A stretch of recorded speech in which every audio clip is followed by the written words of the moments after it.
বাতাসে ভাসছে সমালোচনা, তবুও স্টোকস ম্যাককালাম জুটিতেই ভরসা ইংল্যান্ডের। নিউজিল্যান্ডের সাবেক ব্যাটার ব্রেন্ডন ম্যাককালাম ২০২২ সালে ইংল্যান্ড টেস্ট দলের দায়িত্ব নেন। একই সময়ে বেন স্টোকসকে অধিনায়কের দায়িত্ব দেয় ইংল্যান্ড ক্রিকেট বোর্ড। তখন থেকেই ক্রিকেট বিশ্বে পরিচিতি পায় বাজবল দর্শন। এই জুটি দায়িত্ব নেওয়ার পর প্রথম ১১ টেস্টের ১০টিতেই জয় পায় ইংল্যান্ড। ক্রিকেট দর্শকরা উপভোগ করতে থাকে এক অন্যরকম লাল বলের ক্রিকেট। ম্যাককালাম যখন নিউজিল্যান্ড দলে খেলেছেন, আক্রমণাত্মক ব্যাটিং ছিল তার মূল শক্তি।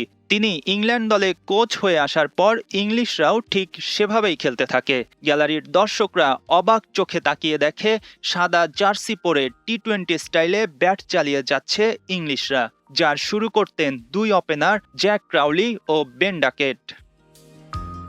শুরুতে অনেক রকম আলোচনা সমালোচনা হয় বাজবল ক্রিকেট নিয়ে। এমনকি ইংল্যান্ডের সাবেক ক্রিকেটাররা পর্যন্ত দ্বিধান্বিত ছিলেন টেস্ট ক্রিকেটে এমন স্টাইল কাজ করবে কিনা।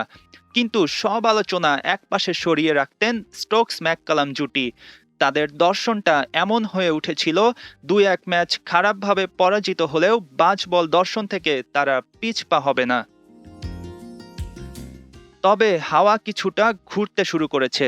২০১৮ সালের পর অস্ট্রেলিয়া ও ভারতের বিপক্ষে বড় কোনো সিরিজ জেতেনি ইংল্যান্ড।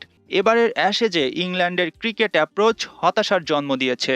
সাবেক ইংলিশ ওপেনার জিওফ্রি বয়কট তো বাজবলের সমালোচনা করে বলেছেন, ম্যাককালাম স্টোকসরা ৩ বছর ধরে একটা ভুল ধারণা বিক্রি করছে।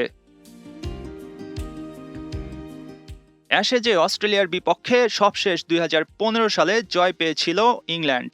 সদ্য সমাপ্ত সিরিজে একেবারে ভরাডুবি। সিরিজের প্রথম ৩ ম্যাচেই অনেকটা সহজ জয় পায় অজিরা।